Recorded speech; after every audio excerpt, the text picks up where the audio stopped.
Welcome to the One Big Idea podcast, your guide to making it in Web3. Each week, I sit down with the brightest founders, creators, and thought leaders to unpack the lessons, strategies, and trends you need to know for venturing into the world of crypto.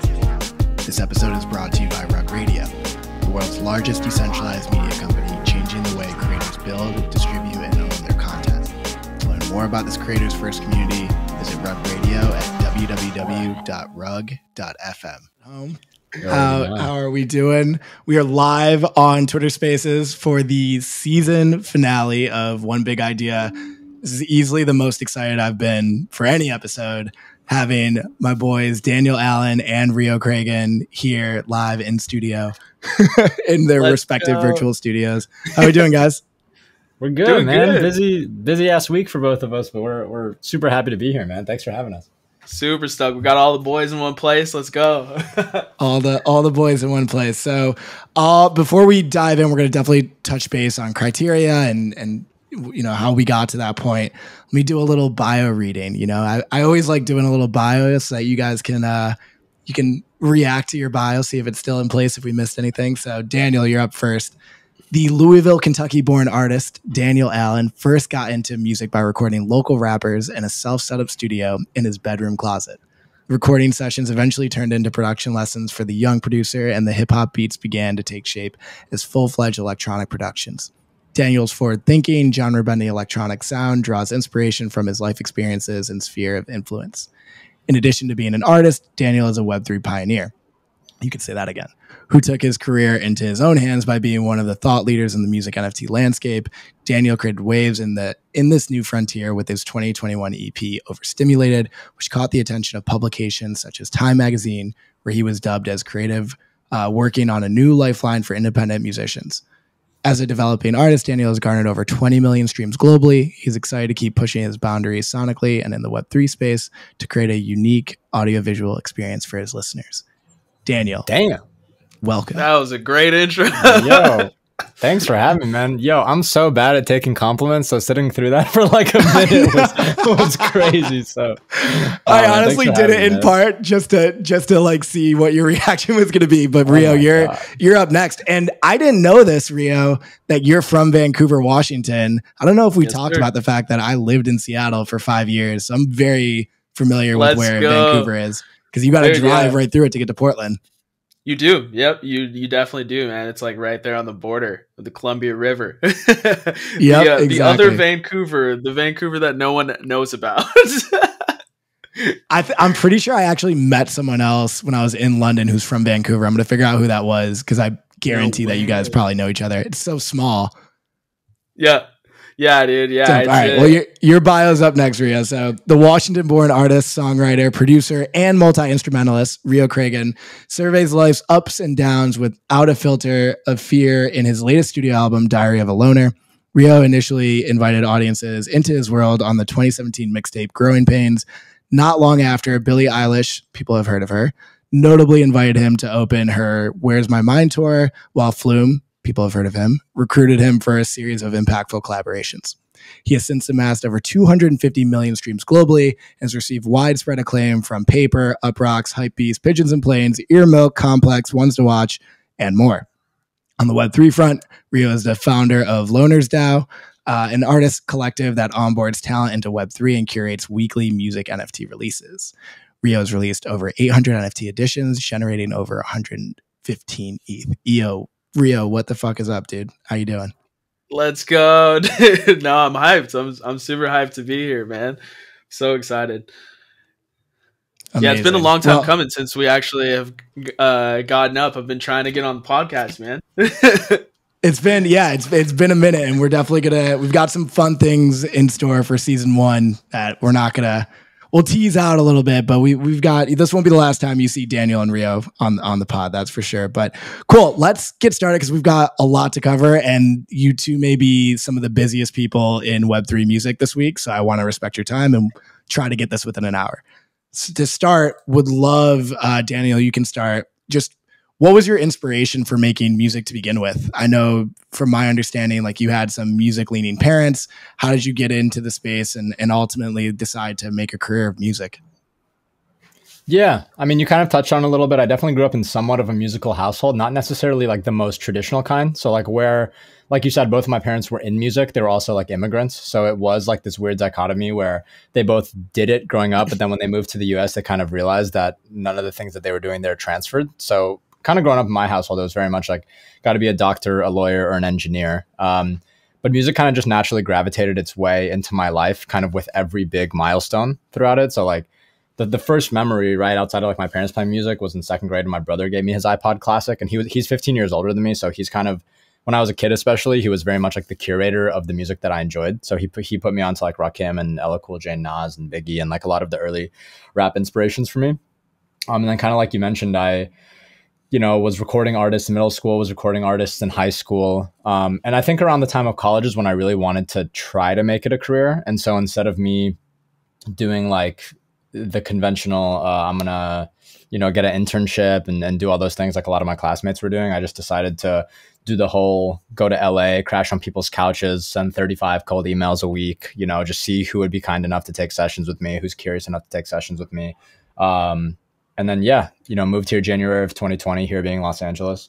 And music has been my job since then. Dope. And Rio, over to you. Yeah, man. I mean, I started making music like pretty early. That was like one of my dreams that I thought was like completely unattainable. I was really good at school. So, that's kind of where 95% of my focus was at like all times. Till I got to college. I was on a full ride at Washington State University, and my grandma ended up passing away, and that like completely changed my entire life course. Pretty much had an existential crisis at like 19 years old, and I was just like, wow, okay, like my life is not supposed to be this like this organized roadmap on a piece of paper that I've been treating it like. Things happen for out of the blue and randomly, and that's kind of like the beauty of life. And I should just drop out of school and move to Los Angeles and do some music because that's what I like to do. And that's exactly the kind of like road that I paved for myself. Had no money, ran through the little bit that I did have very quickly, and met some lifelong friends along that journey. And after sleeping on couches for like a year, like inked my first like major deal. And that's really what just like kicked off my career as a musician. Yeah, pretty wild. Yeah, you both share the romanticized, if you will, part of just being on couches in LA, just slumming it, trying to make it. What was that period like? What was your day-to-day like trying to make it into this industry? Man, it was wild because, when you have no, during that time I had no source of income, right? Like I had given up every sense of stability in my life to go and chase this. And I was like really trying to make it work. At one point, like, I had to like sleep in my car for, and I met Jeremy Tyler, one of my best friends, who pretty much just like took me in. And like, at first, like I was sleeping on a couch. Also shout out to Mark. Mark also took me in. But yeah, I eventually upgraded to a room at like one of my friends' spots. And it was tough because when you don't have a source of income and I'm just like making music at my boy's house, it was kind of demeaning. I felt like very, like, what is my life? Like, I'm kind of just like, in their area, and like, I don't want to take up or be intrusive, of their space and things of that nature. And in the back of my mind, I was like, man, I better bust my ass and I better make something of this because I owe it to, them and to myself, and then also to my mom and all my family back home. Like, they think I'm out here, like really safe when I was out there really struggling. Yeah. But I can't imagine like to be a year away from graduating and to make that leap is pretty significant. And then of course, like the pressure of showing that you didn't make the wrong decision and while you're slumming is tough, man. so true. And like I was young because like I was in college when I was like 16 years old. So I already had, I would go across the street. We had like a community college across the street where there was this program that let in high school students so you can get it done early. And yeah, so I mean, yeah, I pretty much had 3 years of credits under my belt. Damn. Yeah. But and Daniel, what about you? Describe that period for people where you were couch surfing, trying to find your first big break. I think part of this is when, correct me if I'm wrong, but also like when you met Cooper was during this period. Yeah. Well, I met Cooper a little bit after, and I can go into that too. I met Cooper about a year and a couple months living into LA. Got it. Before that, I was doing some. I did the car thing too. I slept in the car. That's why I was smiling. That's why I was smiling when Reo said it. Because you get it. Like musicians get it. Creatives get it. Who have like tried to like try to make ends meet and whatnot. And I was the same way. I didn't have any sort of I was very egotistical about it. I was like, I'm never getting a job. Like I'm gonna figure this out. Blah blah blah. But the way that I did it actually was like in those summers, like when I was doing the couch surfing and like the internships and shit, when all my friends were doing internships, I slept on my friend's grandma's couch in San Clemente, which is in Orange County.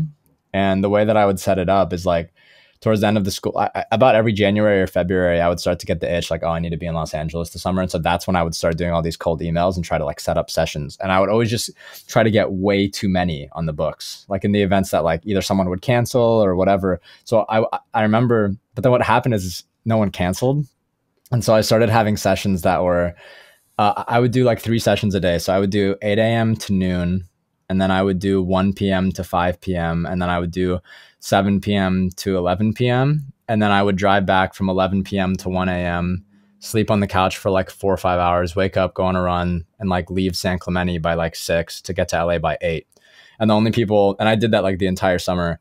And the only people that like canceled the sessions were the 8 a.m. ones, obviously, because who the fuck like does sessions at 8 a.m. like in hindsight, But so what I ended up doing is I would either like crash in the car for a little bit, catch up on some sleep, or I would go to Starbucks and make beats like in a Starbucks, which is hilarious because I've been doing that a lot recently, even though I'm like sitting in my home studio in the house. But like, I don't know why ever since then, like I still have this weird attachment with like making music on the go and like, making music like, because all I need as a producer is a laptop, right? Like there's this joke that my manager made to me is like, because I've made almost all of my music that comes after Criteria, I've made on a plane. And she's like, I'm just going to get you like a round trip ticket to New York. You don't even have to be in New York. Just get on the plane and like come back. And so ever since those like early days, like I've just had this weird attachment with like remotely working on music just to like make time go by, I mean, Daniel, you are the type of dude who at South by were running around with your laptop at events, putting headphones on people being like, yo, what do you think of this? What do you think of this? Or like being in the corner of the club with a laptop making music. So no, none of that surprises me. Yeah, I guess it started in that era. But I will say before we move on, the one thing about that era for me is like, yes, it was definitely like existential. Yes, it was like very difficult. But I was so like blissful throughout all of it because in my mind, like it was very much like, this is exactly what I said I would do. And like, I'm just happy that I'm trying, And so like, I never went through a period of like, oh, this is really dark. Like, obviously you have no money. Obviously you have like, you're trying to figure out what your next meal is going to be in a lot of ways. But at the same time, like there's just kind of this like underlying like sense of satisfaction that you're just trying, like that you're really like out here, like doing the shit and not talking about it, And so for me, like, as much as it was dark and difficult and whatnot, I was still like stoked to be here and stoked to like be trying my best to like figure it out. Yeah, you wake up every day with a purpose. Rhea, I'm sure you felt the same way. 100% for sure. Yeah, man. I mean, shoot, it almost broke me at one point. I ended up going back home for like a period of like a week or two, and I was just like, oh, I'm not going. I went back for 3 months. I ran out of money. Months. Yeah. I ran out of money March to May of 2020. Yep. So yeah, I think it's important to like talk through, these elements of it, right? Because by all intents and purposes, Daniel and Reo, you are two of the most successful Web3 musicians today, hands down. Just even remove the Web3 title if you're just looking at in terms of volume and sales and like all the notoriety. But shit is a grind. And like the grind didn't end when you moved into Web3. If anything, it intensified in different ways. And so, Daniel, I'll kick it over to you to start, because we kind of talked about Cooper a little bit. What brought you both into the world of Web3? Kind of walk me through the process of like getting to your first mint. Yeah, totally. It's so funny because I've told the story so many times, but I just like telling it because it's like, it's one that I want like a lot of people to hear, for sure. So yeah, man, like you already have the context. I was here January of 2020, you know, doing anything I could, man, like literally anything I could. Like my like criteria, no pun intended, was like, if I'm in Ableton, I don't give a fuck how I'm paying my bills. Like, I'm just like, whether it's a mix for someone, whether it's me producing for someone else, whether I'm signing a few short-term deals, you know, like the criteria was I'm in Ableton making a job out of it, but I'm never going to like fuck myself long-term. So I was never super into the idea of signing like a long-term deal or anything like that. But I did that for about a year and 2 months, just side hustling, getting better at mixing, trying to be really fast when people ask me for stuff. Like I remember if someone needed a mix, typically it takes a couple weeks for them to get to it. I would try to turn it around in a few hours. I would go to the Starbucks right next to me. I'm like, you're supposed to mix in like an acoustically treated room. I'm like mixing on like $150 headphones, like by myself, like, you know, trying to figure it out. And so I did that for a year and a half, and I started to develop a little bit of a very small, but like pretty niche reputation of like, okay, he makes music, he's like whatever, but he's like really fast when you need to like get something from him, you know, like that was kind of the thing. But while I was proud of that, and, you know, I'm super happy that I got to that point, I didn't really have any time for myself. Like I didn't have any time, you know, like I'm definitely of the mindset that like, yes, if you have to force creativity, like fine, like do it. But I do think that it is kind of like a recipe for burnout. And for me, it's like, my entire days would happen. I would do like 2 to 3 random pop sessions, and like then I would mix to pay a few of my bills, because a pop session, I'm like trying to get a hit. I'm trying to get like a big song to like make me more comfortable or whatever. And then at the end of the day, I have to do a mix or two, and then it's like 9-10 o'clock. I'm fucking tired. Like I don't have much like creative energy left to just sit down and like write a song that I really like, you know? So in my weird twisted way, I was like, I'm gonna try to sign a major record deal. Like I think that that's what's gonna do it for me, is like, I'm going to put together like a bunch of demos, and I'm going to just put them in front of a bunch of people. And I was like, okay, well, like, what's the best way to do that? And I was finishing up my last record deal, and I had $1,600 left in the budget. I took $1,500 of it, and I put it, which was in my bank account. So I had $100 left in my bank account after this. And I put on a show in my friend's backyard. And like my whole goal really was to sign a major deal. Like I invited every manager I could. I had no team, right? So I invited like every manager I could, every agent, everyone in sync. Literally that entire email list that I got from like the Facebook about section in college at like 4 a.m. every morning, I emailed all of them. And it was like, I joke with my agent now, like the agent that I have now. I was like, yo, I invited you to that. Why didn't you come? You know, like, so I definitely like, that was the goal, right? Was just to see if I can get a little bit more of the music industry's attention, not as the kid who's like just fast and turns shit around, like, but as like the musician, as like the artist, right? And so I set up the show into 2 halves, right? And the first half was music that I already had out, or like was kind of starting to push. And then the second was like this weird body of unreleased music, right? And mind you, one of the ways that I was like making a living off my art at the time was I would sign like these 3-track deals where I would kind of to like small internet labels for like, you know, very small advances to help me live for a couple months at a time. But the problem is that it was like, they have a brand to uphold, right? And so anytime I sent any music that was anywhere outside of that genre, I would kind of be met with, hey, we like it, but, you know, it's just not something that we can release under our name, because we're like, this is what our audience is looking for. I was like, oh, well, I like making rap shit. And they're like, yeah, I understand, but like our audience doesn't, right? And so I was kind of in this weird spot where I just had this group of like 6, 7, 10 demos, whatever. And that's what I really wanted to showcase at that show at the backyard. And so like I said, I was inviting everyone I could. And after the show, when I played that second batch of music, I did manage, I pulled so many favors, man. I remember, like, it's a different story, but I pulled some crazy shit to get like music industry people to pull up there. And after the show, I had like 4 people come up to me, right? 3 of them were like various people that worked at majors, or specifically like subsidiaries of majors. And they're like, hey man, like we were interested in what you're doing. Like we'd love to have a conversation about like putting music out together. And the 4th person who came up to me was Cooper, right? And Cooper was like, hey man, I love your shit. Like I'd love to have a conversation about how we can maybe work on putting stuff out. I had met Cooper a few months before that because he had just been DMing me on Instagram, never talking about Web3 or NFTs or anything like that. He was just like, hey, I love your music, love your work, big fan of your work, which is hilarious that he still says that. But like, he was genuinely saying that, and not in like the funny cryptic way that he does now. He's like, dude, I love your shit. Like, that was it, you know? And he had just dragged me out. He had just dragged me to come out with him a few weeks beforehand. People know in that era, I did not go out at all. Like, I was just producing all day, right? And he invited me out because he had like a free ticket. I was like, are you paying for dinner? And he was like, yeah. And I was like, all right, cool. I'm broke. Like, let's do it. And then as a courtesy, I just, I decided to invite him out. Long story short, I went over some of those 3 emails first from the other people that had come, like the various label people. And I kind of started to look at the deals, and I gave it some thought, and it really would have felt like I would have been a hamster just on a hamster wheel had I taken any of those. Because I was already on one. I was already in this world where I was like making no money. I was just trying to like fight for time, And I've learned since then that like my friends fall into 2 categories in LA. Like, it's the people who, this is like pre-Web3, but at the time it was like the people who want to sign a record deal and the people that want to get out of it as fast as possible. And, I'm definitely not a fuck record labels guy. I think that there's a lot of situations where it can make a lot of sense for a lot of people. And just the negative stories just get a lot more attention, right? But at the time for me, I was just like, you know what? Like, me signing a deal doesn't necessarily fulfill what I'm looking for, which is like this world of like, being creatively free to make whatever I want to make. Because obviously in the major world, it's like, yeah, you can make whatever you want to make, but we're not going to put it out unless you blow up on TikTok or whatever, right? So I was like, okay, it's just kind of different, but it's the same problem. It's just kind of framed differently, So I went back to Cooper and I was like, hey man, like, I don't know what the fuck you have in mind, but I'm down. Like, I don't have any other options, right?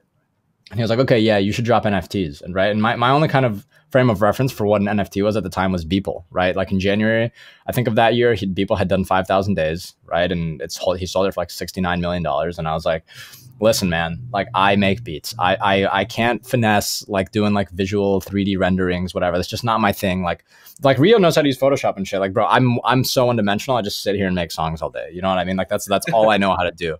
And he was like, no, man. Like my homie Jeremy is starting this platform called Catalog, where you need a WAV file and you need an artwork. And I was like, okay, cool. Like a WAV file, I definitely know how to do. An artwork, I can probably figure out. And I had just started, my girlfriend gave me like disposable cameras. So I had just started messing around with those. And so I literally was like, all right, you know what? Like, I looked at Catalog. I was like, no one has done a series. I'm going to do this thing called the Drifter series, where I go to a random location. I plug my laptop into my Honda Accord, like via the aux. I bring a disposable camera with me. I didn't even have any fucking software. So I literally made a collage of the disposable cameras in Keynote, which is like literally the PowerPoint software that comes with the MacBook. Right. And yeah, I mean, I'll never forget, like at 9 a.m., I made the beat. At 1 p.m., I took 20 of my last $80 to get the film developed. At 5 p.m., I got the film back. And I think like 6 or 7, like later that night, I had sold my first NFT to a total stranger for 1 ETH, which was, I think at the time, it was like $3,000, $3,200, something like that, right? And that's how I got into it. And that I kind of want to give you guys a chance to talk, but really that fundamentally changed everything for me. Like that was kind of like, yeah, I didn't have to blow up on TikTok to have a moment. Like I didn't have to have the craziest marketing campaign. Like all of a sudden, so like in a world where the only thing that I valued was stream count and touring and just that really one metric. You either have a hit single or you're just like, don't make a living off music, right? Or you sign a record deal or you don't make a living off music. That was the first kind of glimpse of, hold on, like there's a little bit of a different approach here. Yeah, Reo, I'd love to go to you because your experience sits in the second camp, I think, of what Daniel was talking about either the people that are looking to get a major label deal or those that are in one and looking to get out of one. And you had signed a major label deal pretty early in your career to Virgin, I believe, right? Virgin Records. Yep. And that was like an upstream for people that are familiar with music. And yeah, so you talk me through that process of, okay, you're at a major label, you've had some success, you are like touring with a bunch of big names that we talked about earlier. How did you find your way both to independence and to Web3? Yeah, no, for sure. I mean, I always appreciated the independence. I might not have realized it really at that point because like I was struggling at the very beginning, But yeah, I mean, what ended up happening for me is COVID hit. and I was just on the back end of a world tour. I was on the road with Flume Harley, and we landed in like January back home, and then by February, late February and March, like the world was starting to shut down, and like California was going on stay-at-home order, and it was just wild, right? We had a whole bunch of stuff like booked for the rest of the year as well, as far as shows go, and so I was like, oh, cool. Well, we'll be home for a bit, and I'll knock these shows out. Shows were like probably my main source of income as an artist at this point, for sure. So when I realized that everything was getting canceled and I was probably not going to be performing in front of, real humans for a very long time, I kind of went into a little bit of like, oh geez, I might be overexposed here, because yeah, that was the whole setup for me. It was like, make an album, put it out, market it, go on the road, and then that was it. And with that out of the equation, I was like, oh geez, well, what do I do with my time now? So what I ended up doing was like, I just started taking on, at this point too, keep in mind, like I was earning like regular publishing. So I wasn't like scared financially, but I still want to make money and put it in savings and things of that nature. So I started just grinding, writing songs for other artists. So my freelance song game and like my mixing game, like all of that, like 20x'd. I was just like, oh geez, I didn't realize like there was like a demand for, songs. And so like I went on to Song Better, and, I just started crushing it on there. I also had like, at that point I had like some extra funds, and I was like, cool, like I'm really interested in crypto. Let me see what's going on here. So I bought some long-term holds, tried to flip a whole bunch of stuff, was very successful, and then also extremely unsuccessful, depending on the day, I guess. And so that's kind of where everything started. Yeah, for sure, man. I've lost a lot in a trade before. And that's kind of like where my, like fascination came from. When NFTs, had their like major run up in like February, March, I was like, whoa, this is kind of wild. I didn't understand it at first because it was like, it was like, oh, cool. Like, is this like shit coins, like trading? And I was like not fully sold by the time that a few months had rolled through and it had, like 5 or 10x. I was like, whoa, oh my gosh, I got to check this out. When I fully like started comprehending like the actual premise of NFTs, I was just like, wow, there's a massive application here for music. And I don't understand why it's not happening right now. And so that's kind of like when I went on my, like my witch hunt. I was like, where are all the music NFT artists? Like, I know that they have to be out here somewhere. Like I need to release music NFTs. And that's where kind of like I ended up getting on the phone, meeting a whole bunch of people. And during that time, I met David from Sound, and I met Cooper as well. And kind of like just, yeah, I watched it, all unfold. We were in like the early Sound Discord, like 3-4 months before its inception, just like doing early UX and UI, just feedback. It was insane, but by the time I released my first music NFT, I was just like, this is where I'm going to spend, pretty much 100% of my time for the next few years. I just knew it, and since then, have met, amazing people who I love, and, like Daniel, and we've just like, made the coolest music. I'm pretty much like, an honorary roommate over there at their house now. Fly in, like I'm flying over there tomorrow on a dime. Don't even have my ticket booked. But, that's just very classic. But yeah, I'm just, yeah, super fortunate and like blessed to have you know, been curious about what's going on in the space because yeah, I met some amazing people along this journey. So you said something interesting, Reo. The idea that you knew you wanted to spend like 100% of your time in this space. Yep. To artists that may be looking to dip a toe in, that are looking to explore, but aren't quite sure, you know, what the value proposition really is. Like they understand the traditional business model, going on tour, streaming to build awareness, selling merch. What is the big value prop for artists? I'll have you answer for artists, and then Daniel, I'll have you think about what the value prop is for fans. Yeah, for artists, look, I mean, I was stuck in this phase that I didn't even realize was happening. You know, like I was releasing music, I was packaging it, I was like putting it out to a certain audience, to my audience, because I thought, and I was making the type of music that I thought that people wanted to hear, right? For me, music never started out that way. I was making the type of music that I wanted to make and that I was excited about. And I didn't realize I was slowly progressing into that phase until I found music NFTs.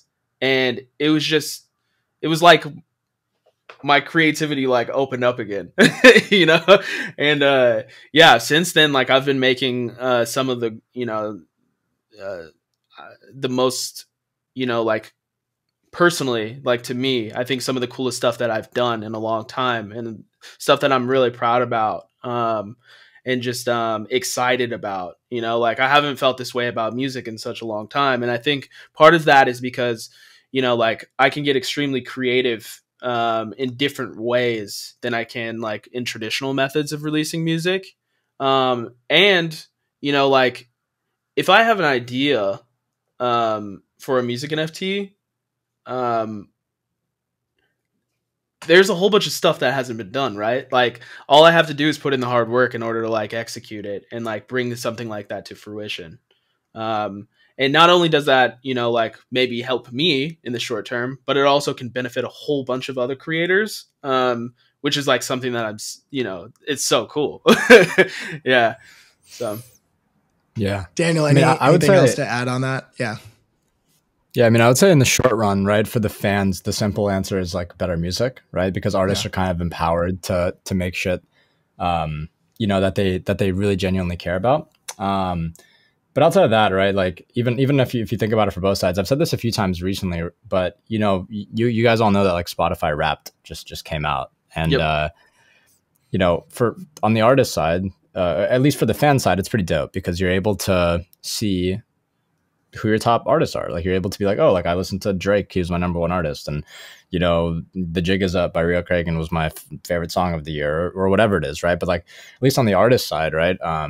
And I think this kind of benefits both sides, right? On the artist side, you have no idea who those people are. Like I have absolutely no way to know like who is where Sarah is, who listened to Stubborn 4,000 times, you know, like it's like I don't know anything about that. Like I have no information. And like one of the benefits of like music NFTs and having all the information is that it's all on chain. You're able to like pretty quickly track like the people who are your top 30, top 50, top 100, whatever strongest fans, and the people that are the ones that are directly empowering you to make shit that you care the most about, right? And I think that while that answers a little bit more from the artist side, I think that it benefits both sides just as much, because like as a fan, like as me as a fan of music, not like as an artist, like I would love to have a relationship or some sort of a relationship with or reach to artists that I care about, you know, to artists that have had like impactful moments in my life, whether it's, you know, my first kiss, whatever it is, right? And so yeah, I think it kind of is like that. I think something like that kind of benefits both sides. Man, come on. Come on. Listen, man, this is a live stream. I had to think of something on the spot, bro.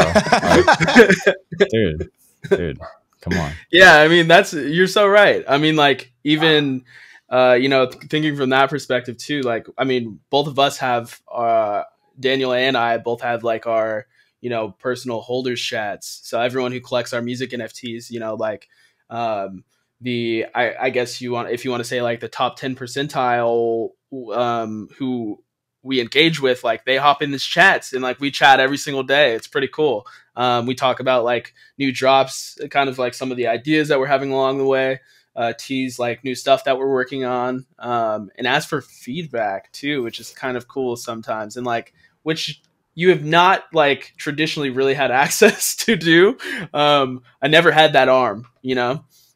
So it's been really cool because like, not to sound too technical, but like, did you get like real time UX as well? Like I can, you know, gauge right there if 100 people like the direction that I'm heading in, you know?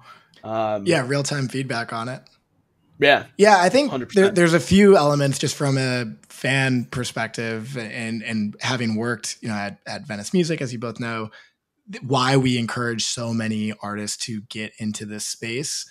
One, obviously, there's a narrative around value accrual and financial incentives and the ability to not have the realization of 100 true fans. Not even really. Like Daniel, your first catalogs were like one of ones. You had to find one true fan that was willing to spend, you know, the amount of ETH that you were selling it for. And so traditionally we've lived in a system in which the value of music has been capped, and all you can eat buffet for $9.99.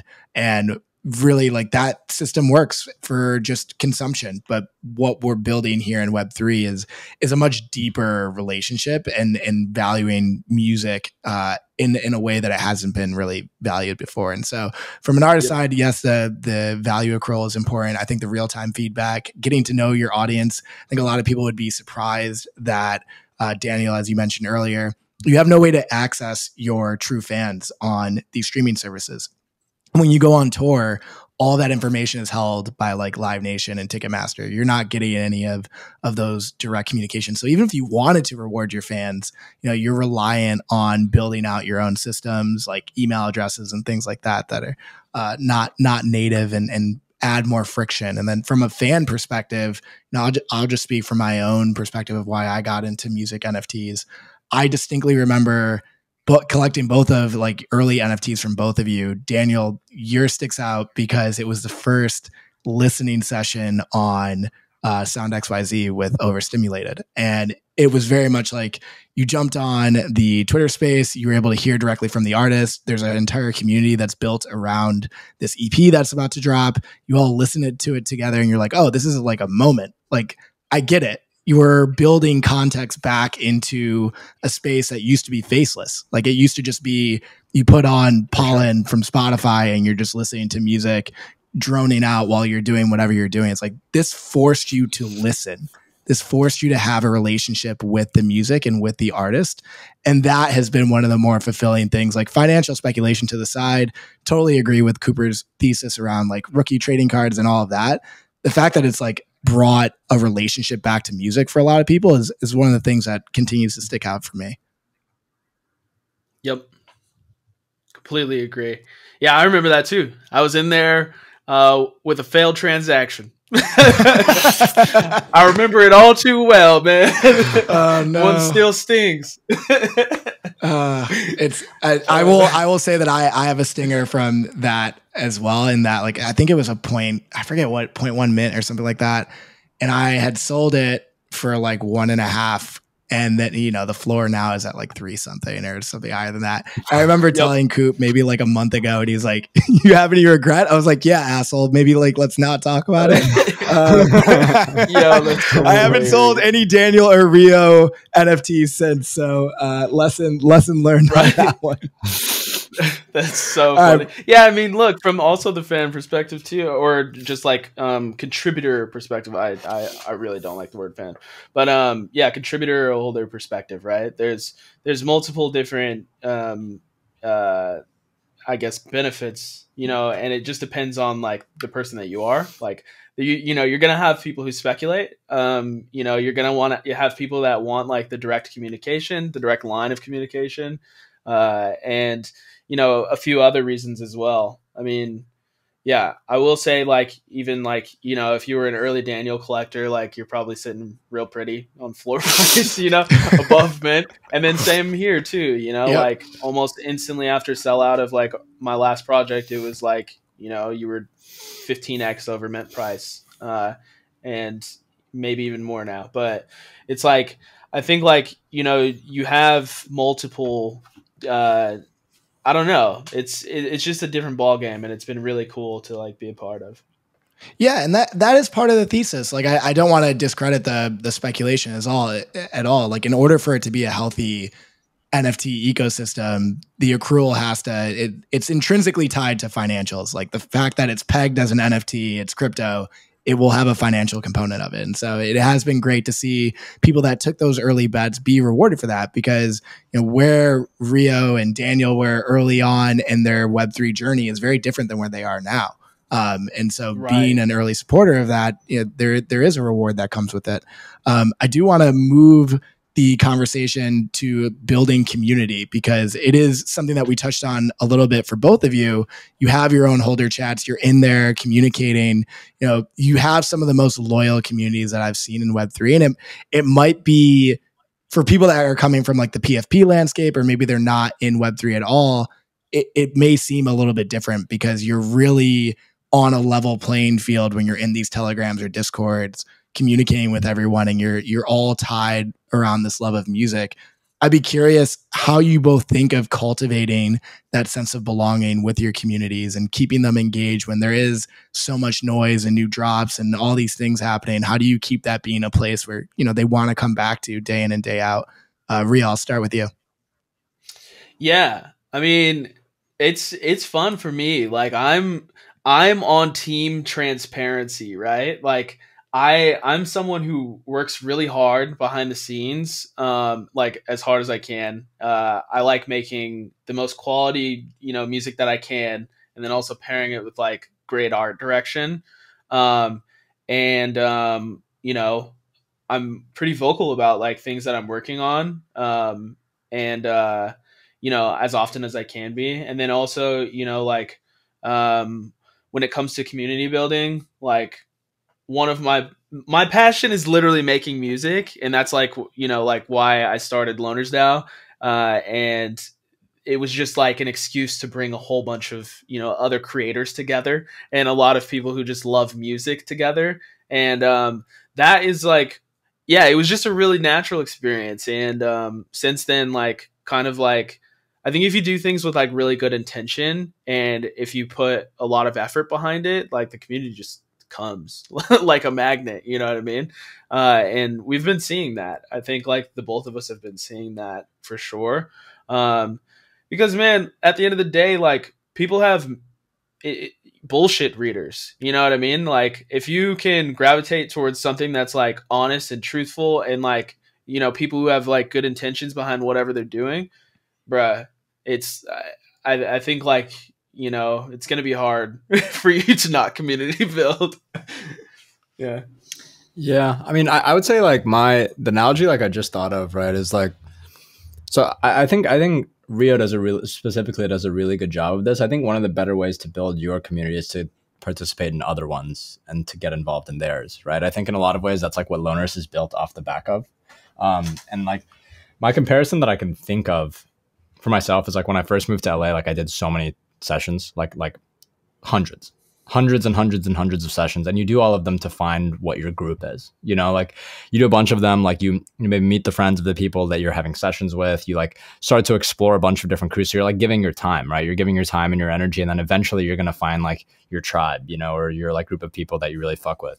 And I think that that's kind of really what it's been, I think, for both of us, right? I think me and Reo have just like, and obviously we're not like closed-minded to like bringing anyone else on or anything like that, but like we very much were like in a lot of the same circles early on, like contributing to a lot of different communities. Like when no one was in the Sound Discord, like we were, yep. You know, when the Genesis chat came up, we were some of the bigger contributors, and we found and continue to find, you know, like our like family, you know. Yep. And in a lot of ways, like, I mean, one of my like favorite moments ever like that, like anyone will tell you, is like whenever we have people over at the house here, because we'll have like 30 people in the kitchen, and it's like I see like Reo, who I met through Web3, talking to Deegan, who I met when I was in college, and they're all, both in a session together with Dave, who I met on DLG, who I met on the internet a year ago. And like shit like that is, and then fucking Kevin George just comes running into the room, who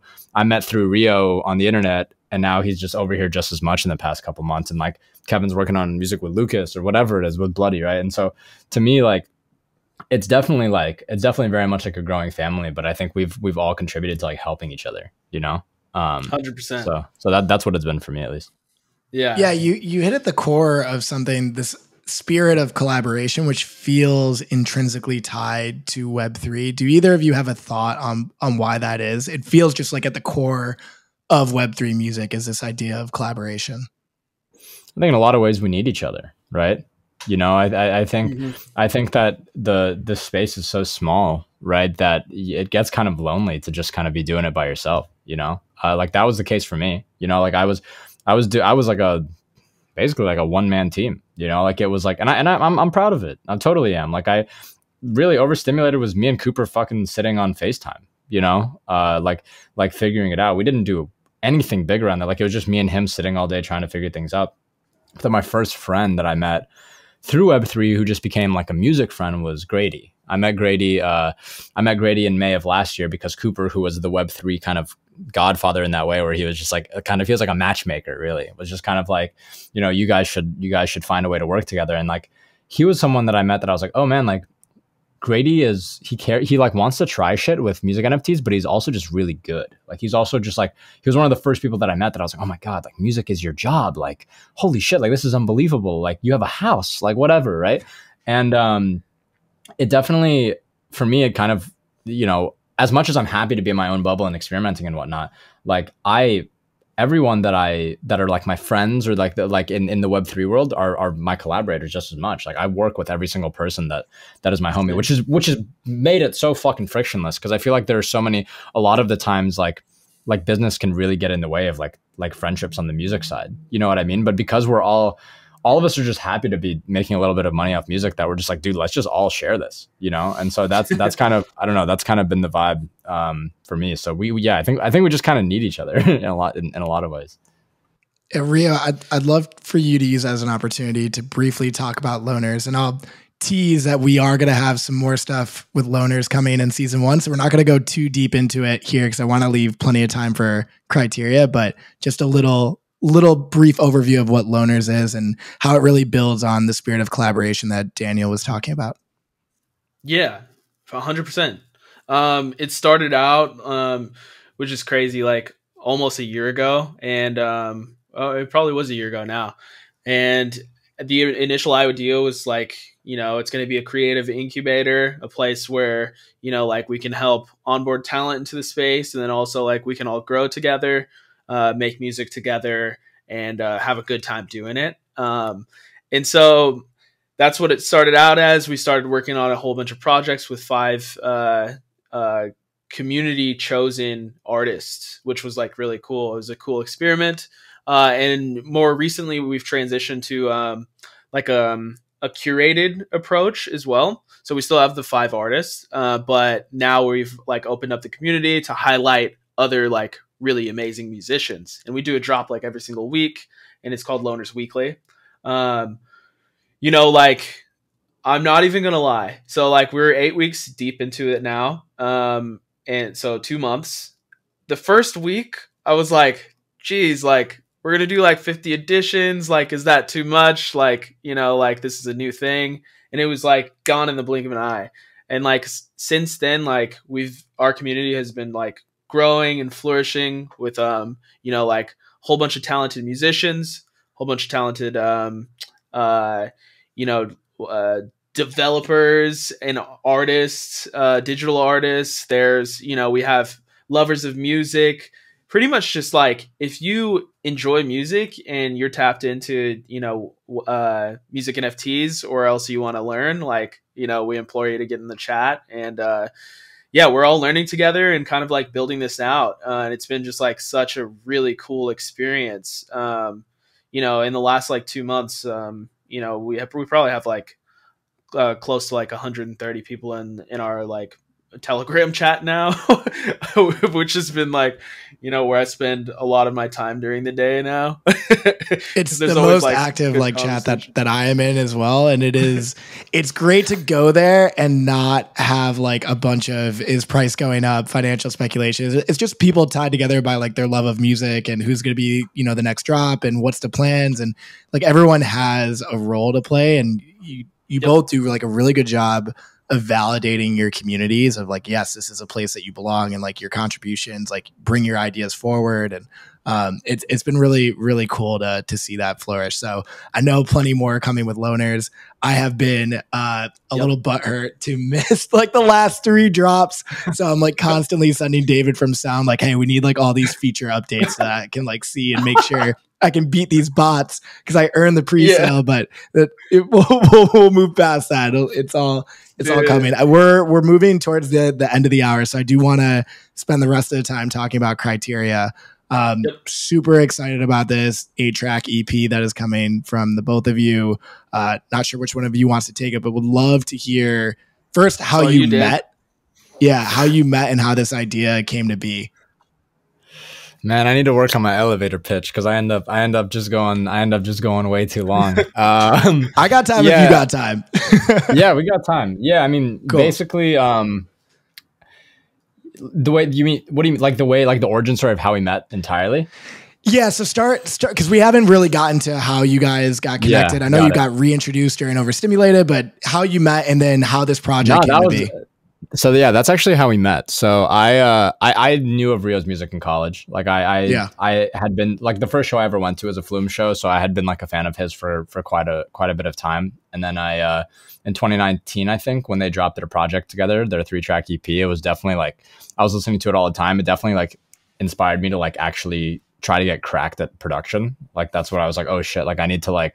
I need to be like more creative. I need to make like more interesting production decisions. And so like Reo was definitely always on my radar because after that I went into his back catalog and like had an understanding of some of the other music that he had worked on too. And so he was definitely someone I had always wanted to work with. And then I just like November 16th of 21, I cold DM'd him basically because I think he had just followed me or something. And I just shot my shot. I mean, I was just like, dude, like, love your shit. Like, you know, would love to work together. And Reo was like, or I think I said like, let's hop on a call or something. And he was like, yeah, like I'm down. Like, let's do it.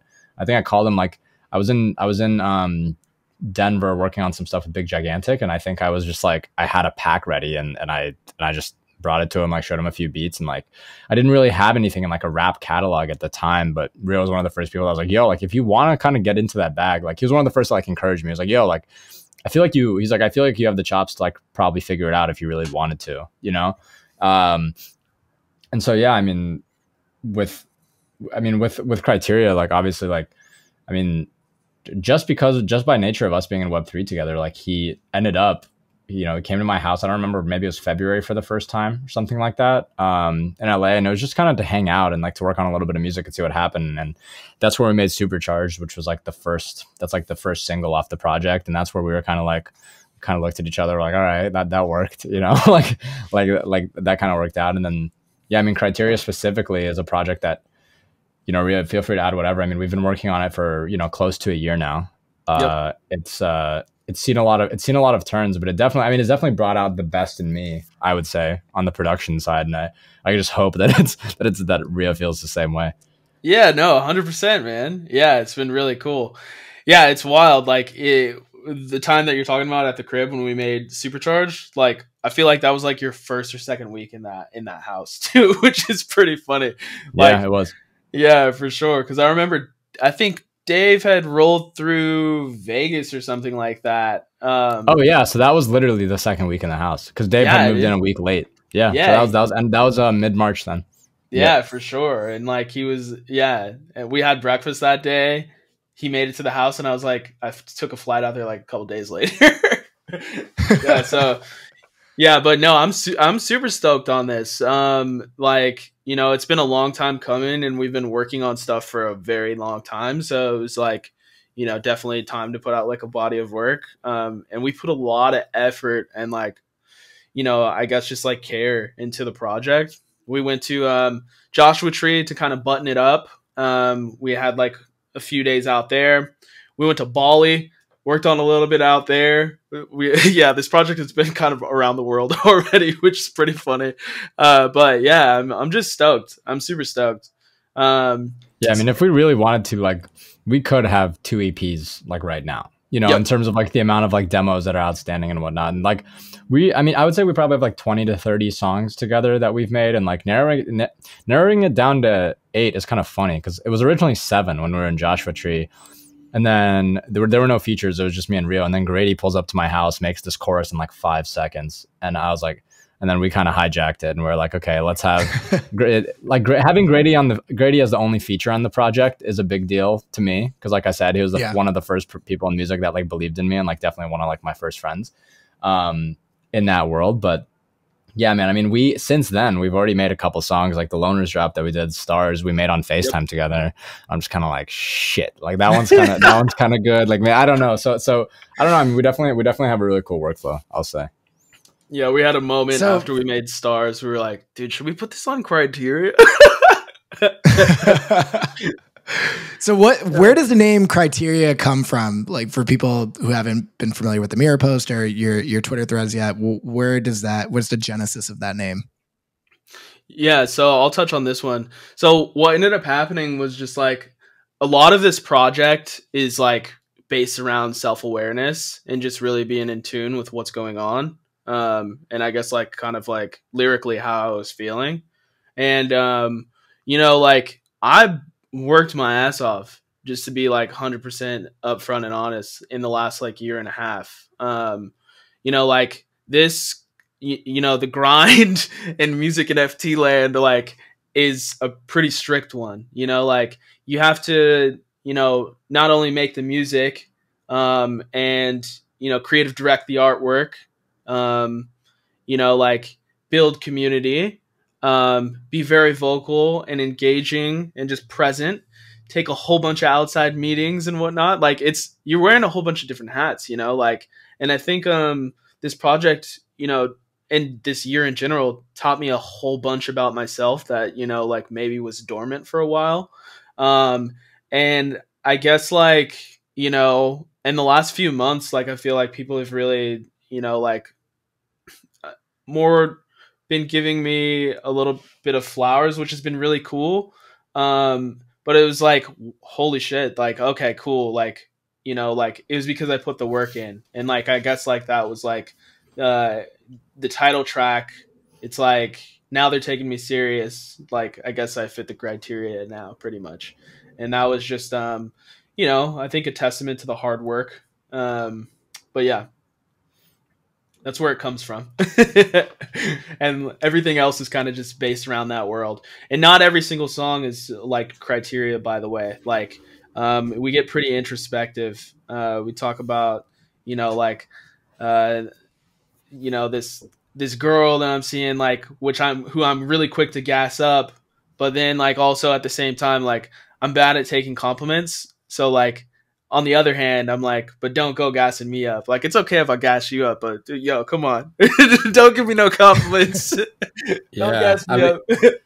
I would say like, yeah, the whole project, to me, it's definitely, I think self-awareness is definitely like the best way to put it. I think another kind of theme around it is definitely like the idea of the ego, right? I think that in a lot of ways, after the Web3 stuff happened to me, like with Overstimulated and whatnot, and I definitely had like imposter syndrome. Like, I was just like, why does everyone think I'm cool now? You know, like, why, like, where did that all of a sudden come from? And I've always had a chip on my shoulder just from like the whole immigrant thing, but like my parents being immigrants. But I think I definitely started to accumulate one when I really wanted to prove that I'm here to stay, like, with the music. You know what I mean? Like, that's like something that I think anyone that knows me knows how much I care about music. But I think optically, I didn't want to be the kid, like, from on the outside looking in. It's like, oh yeah, he's just dropping NFTs, like, with like whatever music. Like, I've always placed such an emphasis on like on quality and what that means to me, right? And so like, in a lot of ways, but at the same time, Web3 is a great place to get humbled, right? And for me, the story arc of the project is really kind of reflects that, you know, like Criteria is one of my like more prouder production moments, you know, like it's just like I'm definitely reflexing. Like Rio's talking his shit, I'm like going crazy with the drums. Like it's just this big fucking moment where you're like, I'm on top of the world, right? And really that's how it sounds for the first half of the project, where it's this really like braggadocious, like kind of triumphant energy. And then like there's this interlude that is supposed to feel like kind of this weird like psychedelic like trip of sorts, where where everything falls apart, you know, like your ego kind of gets tested to its limits, and then you come out on the other side just like a way better person, you know. Like there's this record called Out of Touch that's like on the back half of that. It's like after that moment happened, it's the second to last, or no, it's the last song on the project. And that song, like the chorus is like, I'm out of touch with you and I fell in love with it. And like that means, it has double meaning, right? Like on the one hand, it means like, you know, I'm out of touch with the old version of myself because I'm like so into like, you know, this new version of me. But I think it's also like I'm out of touch with like the old people, you know, that might have been a part of my life or whatever. And I think that like that's kind of, it's definitely been like, you know, when things start to get public for you, when you start to get busier and whatnot, when you start having like success and failures, like they just become more and more public, you know. And it was definitely like, from my perspective, it was kind of telling that story, you know, the story of like, you know, like you can think you're the shit for a little bit, but whenever something knocks you down, like you're not immune to it, you know, even if you're popping, even if shit is happening to you, like you're at the end of the day, you're still like a human, you know? Yeah, I think that's something that we can all relate to. Reo, can you give me in the audience a breakdown? Really what's been fascinating to me about Criteria is it seems to both build on both of your journeys of getting to this point, whether it's how you've thought about like Rarity, how you've thought about integrating all of these different Web3 platforms, just from like a top-down approach, how Criteria kind of takes it to the next level for you guys between the integrations. Let's start with like the integrations and the Rarity. Yeah, completely. I mean, Rarity is always a tough thing, especially when you're talking music, because it's like, you know, like it's hard to pick your favorites, you know, or else like which one like feels like superior to the next or whatever. So we spent like quite a bit of time on the breakdown. Dan, I don't have the numbers in front of me right this second. Yeah, I mean, I can. General overview is like, we'll say like the least rare and the most rare, right? Like the most rare is the title track. It's Criteria, right? Which is in a lot of ways in our minds, it's kind of like the sleeper on the project because it's not a single or anything. But like I said, it's like the one that sets the tone in a lot of ways. The least rare song is the first single. It's Supercharged. Like our kind of thought process there is like, we want, you know, Supercharged to feel, there we go. Like we want the Supercharged. We want like the most common song, right? To feel like it absolutely rips, you know? So that's how we feel like on the Rarity front, at least. But yeah, man, I mean, I don't know. I mean, we've been having Rarity conversations for quite a bit of time. So I'm glad we finally got it.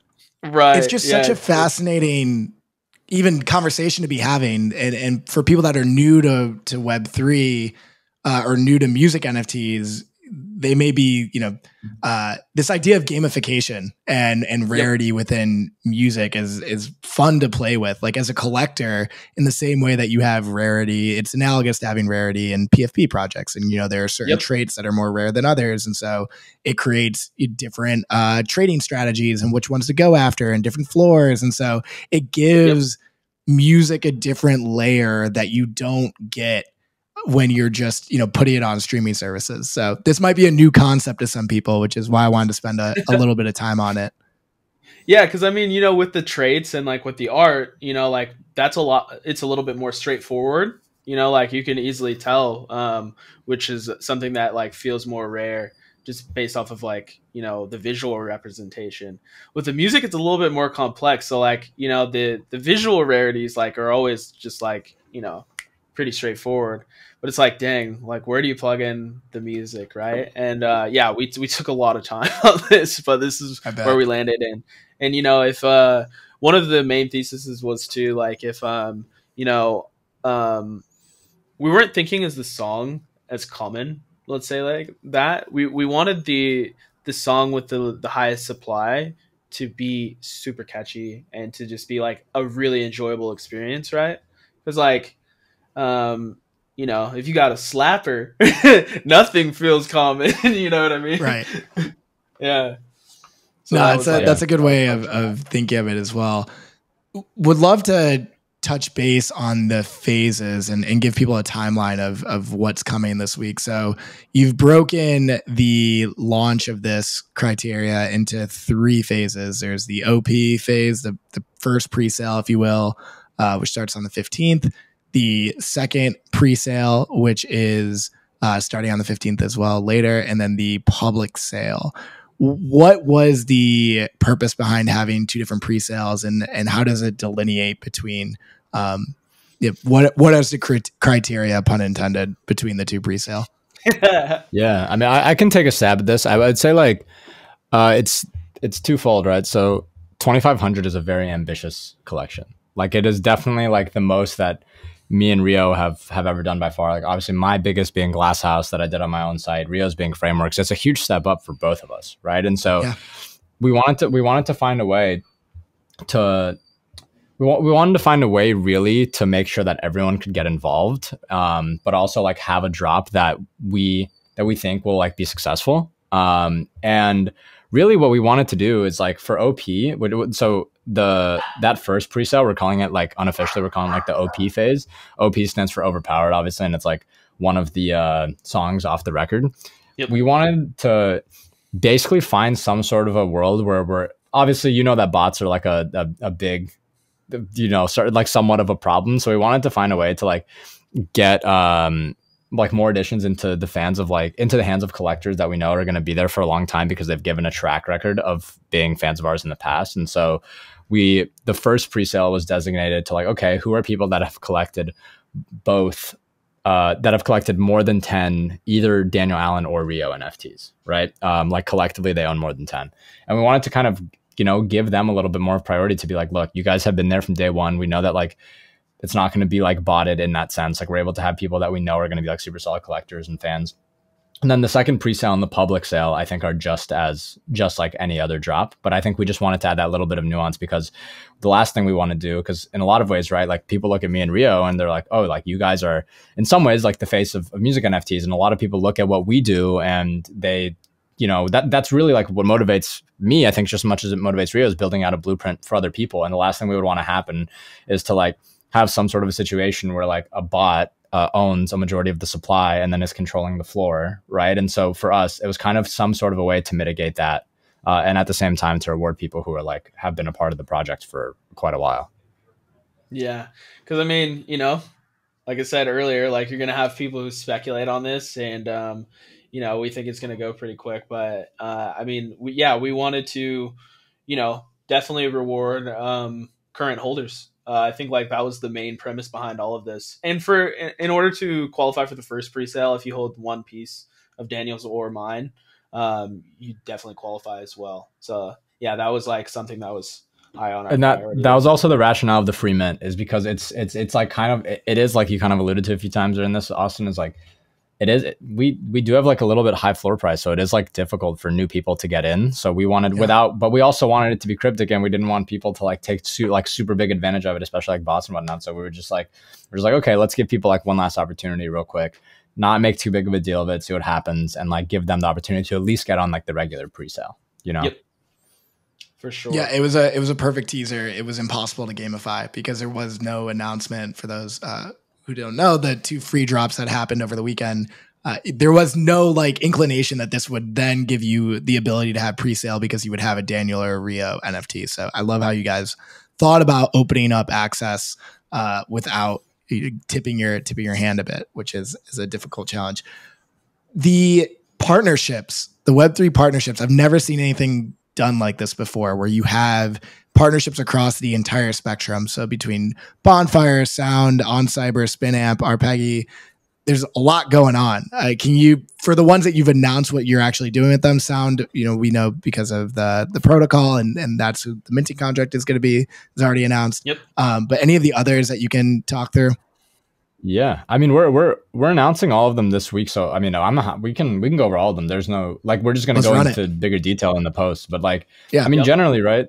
there's when you put out music, like you have a rollout, you know, like that's really part of the big premise for Criteria is like, okay, like on the Web2 side, you do your creative, you make the music first, you make it good, you mix master it, you do creative direction, you maybe do a music video, you maybe tour with it if you have the infrastructure set in place. Like where our heads went for this was like, what is a rollout? Like, what does a Web3 rollout look like? And so for us, it was like, it's about, there are all these amazing platforms out there. All of them have different audiences. Maybe there's a world where we can just really highlight composability and like the power of it, right? So there's obviously, like you mentioned, Sound Protocol, which is going to be the backbone of like really most everything that Reo and I do.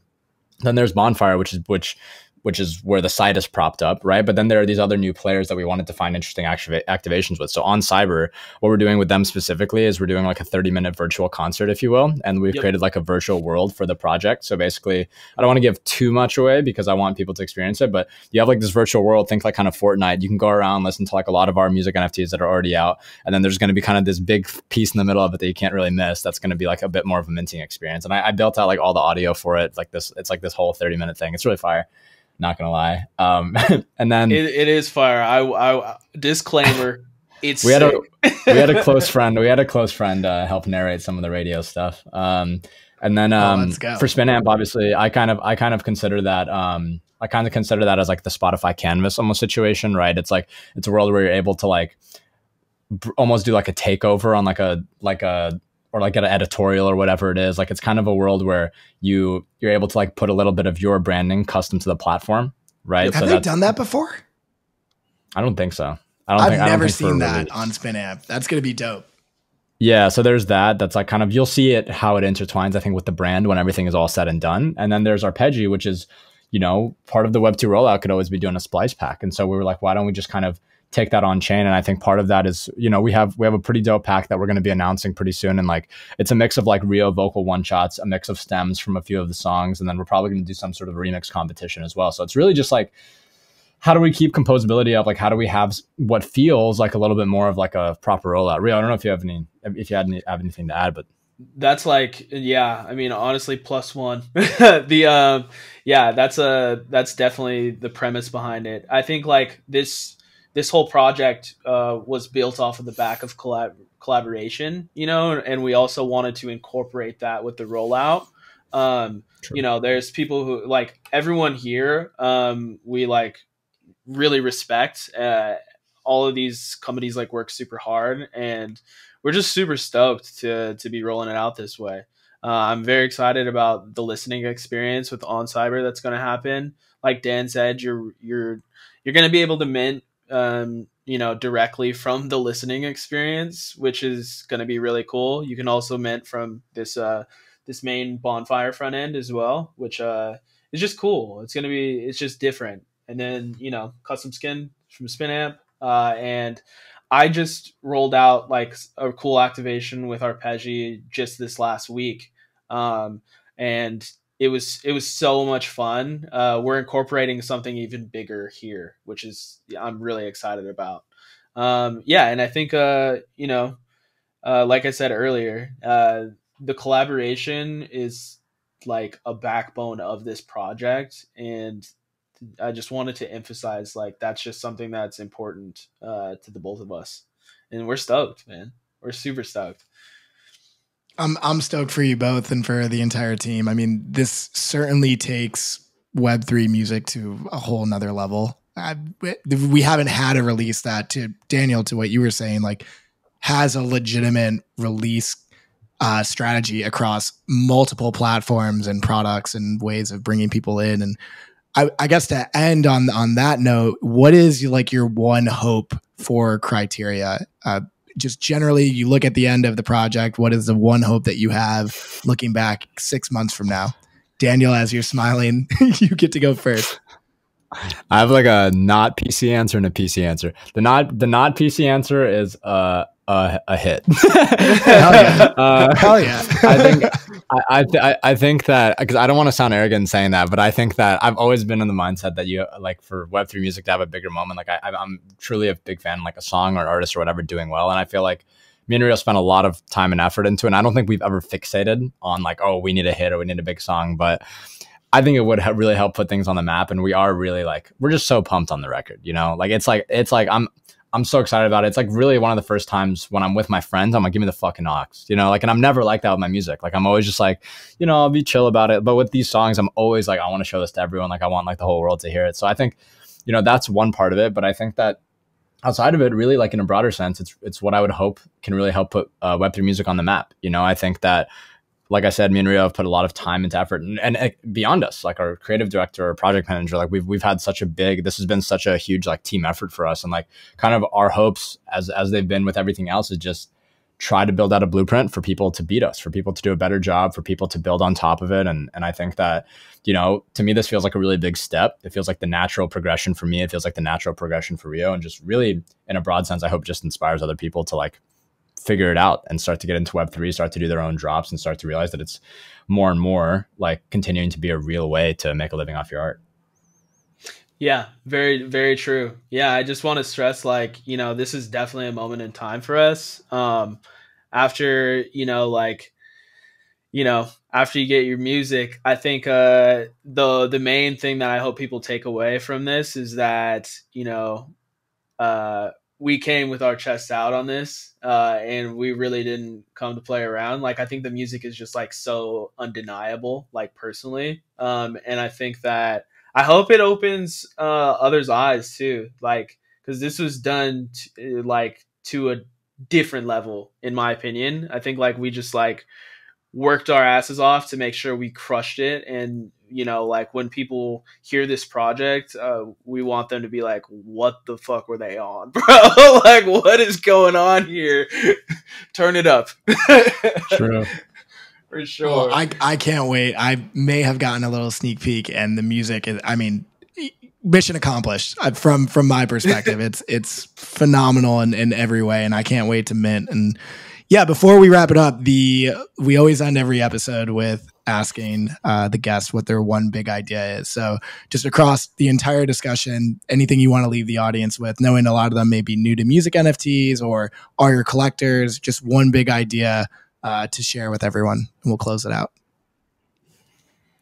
I'll make Reo go first. You got the floor on this one. Last time. Oh, geez. Oh, man. No, I was going to give Daniel some more time to think. I tried to say that first, too. So, okay. Okay, so I would say, one big idea. I guess can I do like I got mine. If you want Here, me to you go. do yours. You do yours. I have it. I just need to phrase it in the form. That's what I'm saying. I feel like Reo needs 30 more seconds. So I guess, and hopefully this isn't what you're thinking, because then this is horrible. Yeah. But I think that you have to have a little bit of a balance of not, you know, like don't overthink drops. Like, I think that there's definitely a narrative of like, yeah, like if you want to get into music NFTs, just drop on Sound, do whatever, right? But I think at the same time, like, you want to be able to understand that it's such a free place to do whatever the fuck you want to do. And I think that like whatever that middle ground is like really beautiful. You know, like you want to be able to like have a place, like every experiment that I've ever done is just so out there and so wild and whatnot. And I think in a lot of ways that starts to skew people towards, you know, oh, like I want everything on my own side. I want everything to be huge and amazing and blah, blah, blah. But also not realizing that I kind of started in a place that came from like very simple, like don't overthink, just do drops. And I think whatever that intersection is, to me, is I think where beautiful things happen. Because like if all I was thinking about was like huge projects, big jobs, blah, blah, blah, blah, like I would get way too in my head and not end up dropping anything. So whatever that crossroads is, I would just like kind of find your balance. Beautiful. Yeah, I mean, do not sacrifice quality for quantity or like a speedy timeline, you know? And then also, I think it's very important, the idea that you should not sacrifice your creativity as well. I think like you should take care of that and nurture it. And, you know, obviously have a little bit of bumpers to make sure you're being efficient and progressing forward towards your goals, but always stay creative for sure. Cause yeah, that's very important.